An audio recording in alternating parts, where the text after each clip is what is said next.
എല്ലാവർക്കും നമസ്കാരം. ഞാൻ സരിതാ മഹേശ്വരൻ. ഇന്ന് ശ്രീകൃഷ്ണവിലാസ മഹാകാവ്യത്തിൻ്റെ 10ാമത്തെ സർഗത്തിലെ 3, 4 എന്നീ 2 ശ്ലോകങ്ങളാണ് നമ്മൾ പഠിക്കാൻ പോണത്. 2 ശ്ലോകങ്ങളിലും ഉപജാതി വൃത്തമാണുള്ളത്. കഴിഞ്ഞ ദിവസം പറഞ്ഞത് ദ്വാരകയിലേക്ക് ഭഗവാനും ബലരാമനും അതുപോലെ മറ്റ് യാദവന്മാരും ഒക്കെ ചെന്നു എന്നാണ്. പിന്നെ ദ്വാരകയെ പറ്റി വർണ്ണിക്കാൻ തുടങ്ങി. ആ വർണ്ണന ഇനിയൊരു 8 ശ്ലോകങ്ങളോളം വ്യാപിച്ച് കിടക്കുന്നുണ്ട്. അതിൽ ഈ 3ാമത്തെ 4ാമത്തെ ശ്ലോകങ്ങളിൽ എങ്ങനെയാണ് ദ്വാരകയുടെ സൗന്ദര്യത്തെ പറ്റി വർണ്ണിക്കുന്നതെന്ന് നോക്കാം. ആദ്യം 3ാമത്തെ ശ്ലോകം ചൊല്ലാം. അസ്പൃഷ്ടഗർഭേഷു നിശാതമോഭി ഗൃഹേഷു യസ്യ മണിനിർമ്മിതേഷു പ്രദീപമാലാ പരമംഗനാഭി പ്രവർത്യതേ മംഗളകാംക്ഷയൈവ. ആദ്യം പദച്ഛേദം പറയാം.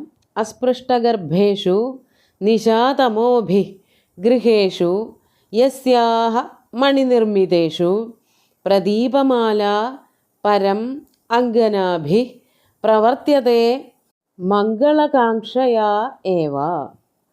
അവിടെ ആ വലിയ കൊട്ടാരത്തിൽ വിളക്കുകൾ എന്തിനാണ് കൊളുത്തി വച്ചിരിക്കുന്നത് എന്നാണ് കവി വർണ്ണിക്കുന്നത്.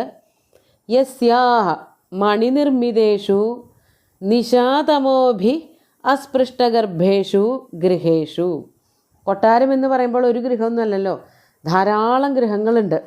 ആ ഗൃഹങ്ങളൊക്കെ എന്തുകൊണ്ടാണ് പണിതിരിക്കുന്നത് എന്നാണെങ്കിൽ ഇവിടെ പറയുകയാണ് മണിനിർമ്മിതേഷു. മണി കൊണ്ട്, രത്നങ്ങളെ കൊണ്ടും അതുപോലെ തന്നെ വളരെ വിലപിടിപ്പുള്ള മണികളെ കൊണ്ടും മുത്തുമണികളെ കൊണ്ടുമൊക്കെ അലങ്കരിച്ചിട്ടും നിർമ്മിച്ചിട്ടുമുള്ളതായിട്ടുള്ള ഗൃഹം, അതാണ് മണിനിർമ്മിതേഷു ഗൃഹേഷു. ആ ഗൃഹങ്ങൾക്ക് മറ്റൊരു പ്രത്യേകത കൂടി ഉണ്ടായിരുന്നു. നിശാതമോഭി അസ്പൃഷ്ടഗർഭേഷു ഗൃഹേഷു. നിശാതമോഭി, രാത്രി അന്ധകാരങ്ങൾ പോലും സ്പർശിക്കാത്തതായ അറകളോടുകൂടിയ ഗൃഹങ്ങളോടുകൂടിയ കൊട്ടാരക്കെട്ട്. സാധാരണഗതിയിൽ ഏതൊരു വീട്ടിലും പകലൊക്കെ നല്ല വെളിച്ചമുണ്ടാവും, രാത്രി ആയാൽ ഒരു വെളിച്ചക്കുറവ് അനുഭവപ്പെടും. പുറമേ കുറച്ച് വെളിച്ചമുണ്ടെങ്കിലും ഗൃഹത്തിൻ്റെ ഭിത്തികൾ കാരണം ആ വെളിച്ചമൊന്നും അകത്തേക്ക് വരാറില്ല. സൂര്യൻ അസ്തമിച്ചാൽ പിന്നെ ഒട്ടും വെളിച്ചത്തിന് സാധ്യതയുമില്ല. അപ്പോൾ ഗൃഹങ്ങളിലൊക്കെ ഇരുട്ടുണ്ടാവാറുണ്ട്. പക്ഷേ ദ്വാരകയ്ക്ക് അങ്ങനെ ഇരുട്ടുണ്ടായിരുന്നില്ല എന്ന് തന്നെയാണ് ഇവിടെ പറയണത്. നിശാതമോഭി അസ്പൃഷ്ടഗർഭേഷു. നിശയുടെ തമസ്സുകളാൽ അസ്പൃഷ്ടമായ ഗർഭങ്ങളോടുകൂടിയ, ഗർഭം എന്നുള്ളതിന് ഉള്ളറകൾ എന്നർത്ഥം, ഏറ്റവും ഉള്ളിലുള്ളതായ മുറികൾ, അകത്തളങ്ങൾ, അവിടെ പോലും ഇരുട്ട് വന്നിരുന്നില്ല. നിശയിലെ, രാത്രിയിലെ ഇരുട്ടുകൾ അവിടെ സ്പർശിച്ചിരുന്നില്ല. ഏതർദ്ധരാത്രിയിലും നല്ല വെളിച്ചമുണ്ടായിരുന്നു.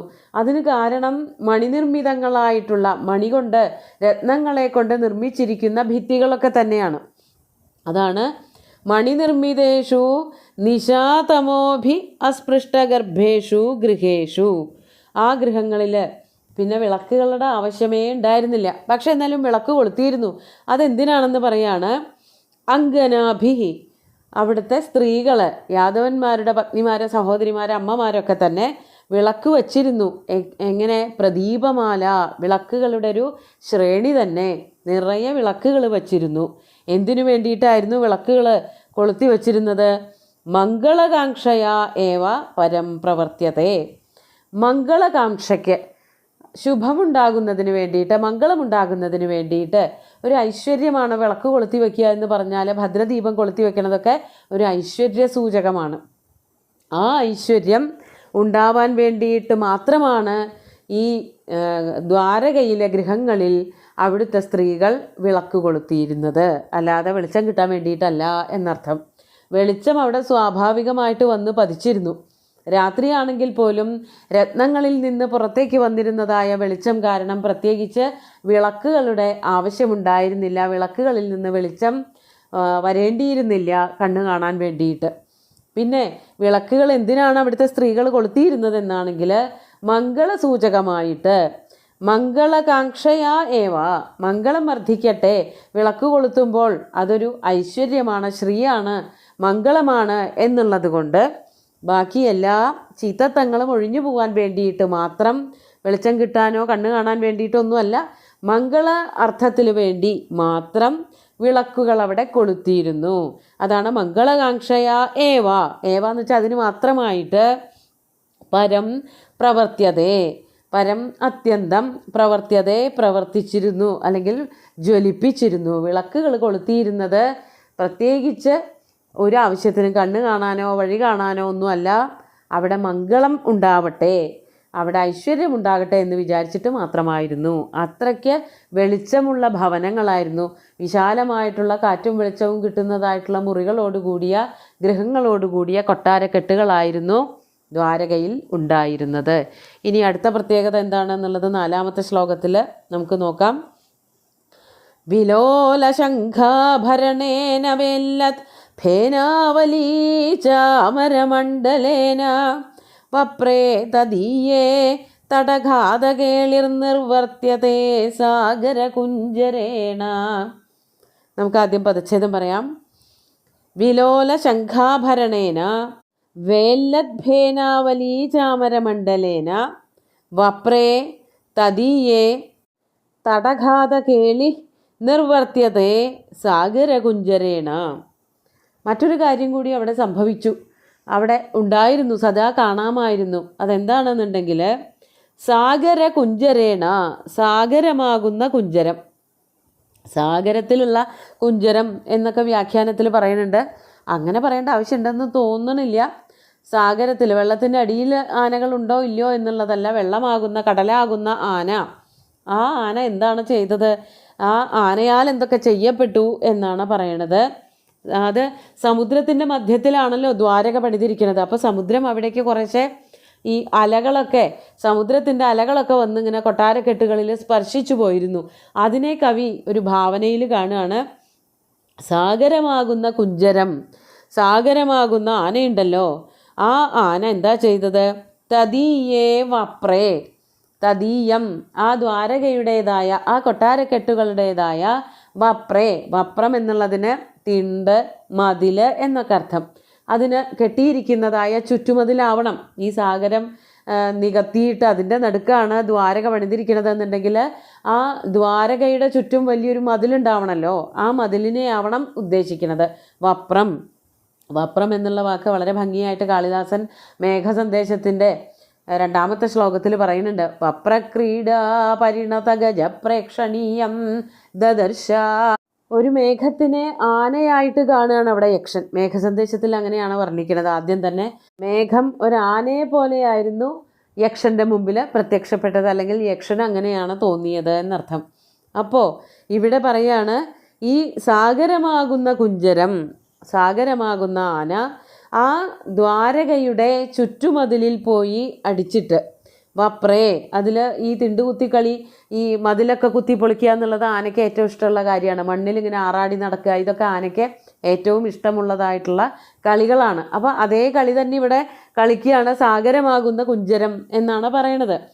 ആ ആനയ്ക്ക് മണിയൊക്കെ കെട്ടിയിട്ടുണ്ട്. അതാണ് വിലോല ശംഖാഭരണേന. സാഗരത്തിലെ മുത്തുച്ചിപ്പികൾ ശംഖുകളൊക്കെ ധാരാളം ഉണ്ടാവുമല്ലോ, അതൊക്കെ ചേർത്തൊരു മാല കെട്ടിയതുപോലെ, അങ്ങനെ മാല ധരിച്ച ഒരു ആന വരണത് പോലെയായിരുന്നു സാഗരം വന്നിരുന്നത്. ഈ സാഗരത്തിൽ, സമുദ്രത്തിൽ ധാരാളം മുത്തുച്ചിപ്പികളും അതുപോലെ ശംഖുകളൊക്കെ ഉണ്ട്. ആനകൾക്ക് സൗന്ദര്യത്തിന് വേണ്ടിയിട്ട് അതിൻ്റെ കഴുത്തിൽ ശംഖ് കൊണ്ടൊക്കെ മാല കെട്ടുന്ന പതിവുണ്ട്. അപ്പോൾ മാല കെട്ടി വരുന്ന ഒരാനയെ പോലെയാണ് ഈ മുത്തുകളും അതുപോലെ ശംഖുകളുമൊക്കെ ചേർത്ത്, അതൊക്കെ ഈ മാല പോലെ അതിന് ധാരാളം എണ്ണം, അതാണ് മാല എന്നുള്ളത് കൊണ്ട് ധാരാളം മുത്തുകളും ചിപ്പികളും പവിഴങ്ങളും അല്ലെങ്കിൽ ശംഖുകളുമൊക്കെ ആയിട്ട് വരുന്ന സാഗരം, അതിനൊരു ആനയായിട്ട് ഇവിടെ കവി കൽപ്പിക്കുകയാണ്. ആ ആന എന്താണ് ചെയ്തത്, ശംഖാഭരണങ്ങളൊക്കെ ധരിച്ച് വേല്ലത് ഫേനാവലീ ചാമരമണ്ഡലേന, വേല്ലത് ഇങ്ങനെ അടിച്ച് തുളുമ്പുന്ന, ഈ കരയിൽ വന്ന് അല്ലെങ്കിൽ ഒരു തിണ്ടത്ത് വന്ന് അടിക്കുമ്പോൾ അതിങ്ങനെ ചിതറിപ്പോവും, അതാണ് വേല്ലത്. വേല്ലത് ചിതറിത്തെറിക്കുന്നതായ ഫേനാവലീ ചാമരമണ്ഡലേന.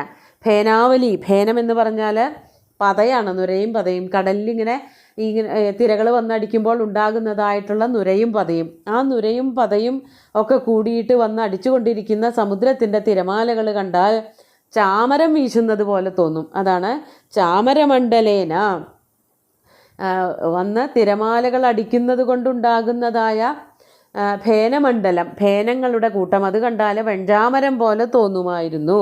വെഞ്ചാമരമണ്ഡലേന തടഘാതകേളി നിർവർത്യതേ. അങ്ങനെ സാധാരണ ആനകൾക്ക് തോന്നുന്നതായിട്ടുള്ള തടം കുത്തിയിളക്കുക ഒരാനയാണെങ്കിൽ അത് ചെയ്യും. മണ്ണ് കോരി മേലിടും, തേച്ചരച്ച് കുളിച്ച് കയറ്റി കൊണ്ടുപോകണ കൊമ്പനാണെങ്കിലും ഇത്തിരി മണ്ണ് കണ്ടാൽ ആ തുമ്പി കൊണ്ടത് മണ്ണ് ശേഖരിച്ചെടുത്തിട്ട് തലയിലേക്ക് അങ്ങോട്ട് ഇടുക. അതാണ് ആനയുടെ ഏറ്റവും സുഖകരമായിട്ടുള്ളൊരു കുളി അത്രേ. അതുപോലെ തിണ്ടു കുത്തി കളിക്കുന്നതും അതിന് വേറെ ഇഷ്ടമുള്ളൊരു പ്രവൃത്തി തന്നെയാണ്. അങ്ങനെ ഈ സാഗരമാകുന്ന ആന ദ്വാരകയുടെ ചുറ്റുമതിലിൻ്റെ അടുത്തേക്ക് വന്ന് കുത്തി ഇളക്കിയിട്ട് അതിൻ്റെ തടഘാതകേളി നടത്തിപ്പോന്നു. തടഘാതകേളി, തടം കുത്തി ഇളക്കുന്നതായിട്ടുള്ള കളി, അത് നിർവർത്യതേ, ചെയ്തു പോരുകയുണ്ടായി. അപ്പോൾ സമുദ്രത്തിനെ ഒരാനയായിട്ട് വർണ്ണിച്ചു രൂപകാലങ്കാരാണ്. അതുപോലെ തന്നെ ആനയുടെ കാര്യം പറഞ്ഞതുപോലെ ശംഖാഭരണങ്ങൾ അതൊക്കെ രണ്ടു കൂട്ടർക്കും ഉണ്ട്. ഇവിടെ ശ്ലേഷാലങ്കാരവും പറയാൻ പറ്റും. അതായത് ആനയ്ക്കും ശംഖൊക്കെ ആഭരണമായിട്ട് വരും, സമുദ്രത്തിനും മുത്തും ചിപ്പിയും ശംഖുമൊക്കെ ആഭരണങ്ങൾ തന്നെയാണ്. മറ്റൊന്ന്, ഈ വന്നടിക്കുന്ന തിരമാലകൾ എന്നുള്ളത് വെഞ്ചാമരം പോലെയായിരുന്നു എന്ന് പറയുമ്പോൾ അവിടെ മറ്റൊരു അലങ്കാരം, ഉപമയോ രൂപകവുമൊക്കെ ആയിട്ട് മാറ്റി പറയാവുന്ന അലങ്കാരങ്ങളാൽ നിറഞ്ഞു നിൽക്കുന്നതായിട്ടുള്ള ഒരു ശ്ലോകമാണ്. ഒരാനയെ കാണണ പോലൊരു പ്രതീതിയാണ് സമുദ്രത്തിനെ ഒരാനയായിട്ട് ചിത്രീകരിച്ചിരിക്കുന്നത്. വളരെ ഭംഗിയായിട്ടുള്ളൊരു വർണ്ണനയാണ്. ഇങ്ങനെയൊക്കെ വർണ്ണിക്കാൻ പറ്റുമോ എന്നുള്ളതും വേണമെങ്കിൽ ചിന്തിച്ചു പോവാം. അത്രയ്ക്ക് സുന്ദരമായിട്ട് വർണ്ണിച്ചിട്ടുണ്ട് സുകുമാരകവി. നമുക്ക് ശ്ലോകങ്ങൾ ഒന്നുകൂടി ചൊല്ലി നോക്കാം.